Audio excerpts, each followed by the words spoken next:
Hi అండి. అందరికీ నమస్తే. వెల్కమ్ టు వసంత టాక్స్ అండి. నేనైతే మీకు ఈరోజు ఎంతో కమ్మనైన కాస్తంత నెయ్యి వేసి చేసే టమాటా బాత్‌నైతే చూపిస్తానండి. అంటే బొంబాయి రవ్వ ఉప్మా చాలామంది ఇష్టపడరు కదండీ! వారి కోసం అయితే ఇలా చేసేయండి. చూడండి దానికోసం నేను ఒక 2 స్పూన్ల నెయ్యినైతే తీసుకున్నానండి. నేతితో ఈ టమాటా బాతు చాలా టేస్టీగా అయితే ఉంటదండి. చూడండి అందులో ఒక 5, 6 జీడిపప్పు అయితే వేసేసానండి. అలానే కాసిన్ని వేరుశనగ పప్పులు, ఇంకా తాలింపులండి. అవన్నీ వేసి కొద్దిగంత వేగిన తర్వాత అందులోనే ఉల్లిపాయ ముక్కలు, ఇంకా అల్లం ముక్కలు. అల్లం ముక్కలు ఎక్కువగా వేసుకుంటే బాగా టేస్ట్ ఉంటదండి. చూడండి ఆ తర్వాత 1 లేదా 2 టమాటాలు చిన్న ముక్కలుగా కట్ చేసుకొని, అలానే ఒక 2, 3 పచ్చిమిర్చి, అదేవిధంగా ఒక కొద్దిగంత కరివేపాకు. ఇవన్నీ చక్కగా వేగనివ్వండి. ఇవన్నీ ఆ నేతిలో వేగుతుంటే కమ్మని వాసనొస్తదనమాట. చేసేటప్పుడే తినాలనిపిస్తది.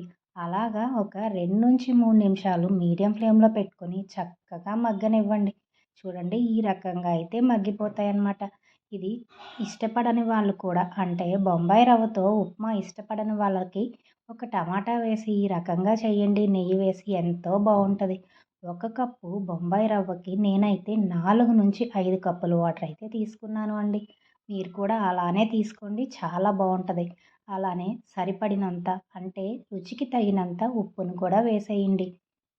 రాళ్ళ ఉప్పైనా వేసుకోవచ్చు, లేదా మీకు కావాలంటే సాల్ట్ అయినా వేసుకోవచ్చు. చూడండి ఈ రకంగా చక్కగా వాటరు ఇలా పొంగుతున్నప్పుడు మీరు తీసి పెట్టుకున్న 1 కప్పు బొంబాయి రవ్వనైతే అందులో వేసేసేయండి.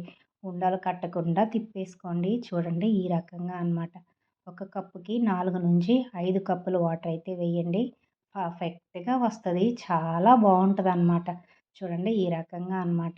అలా కలుపుతూ అంటే ఒక 2, 3 సార్లయితే బాగా కలియపెట్టండి. అలా పిండి వేసి వదిలేయకండి. ఉండలు కట్టేస్తాయి. చూడండి ఈ రకంగా ఉన్నప్పుడు సిమ్‌లో పెట్టి మూత పెట్టేయండి.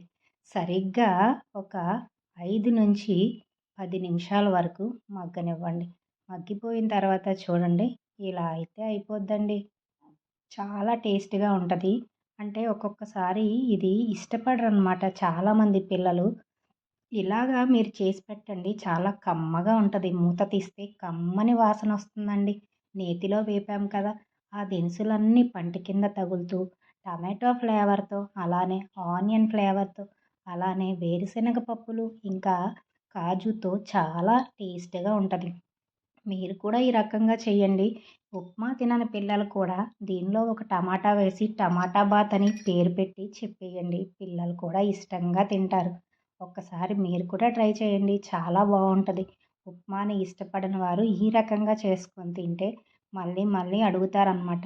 ఈ ఉప్మాని ఎప్పుడూ కూడా గట్టిగా చేయకండి. కాస్తంత లూజుగా ఉంటేనే తింటారు. థ్యాంక్ యూ అండి.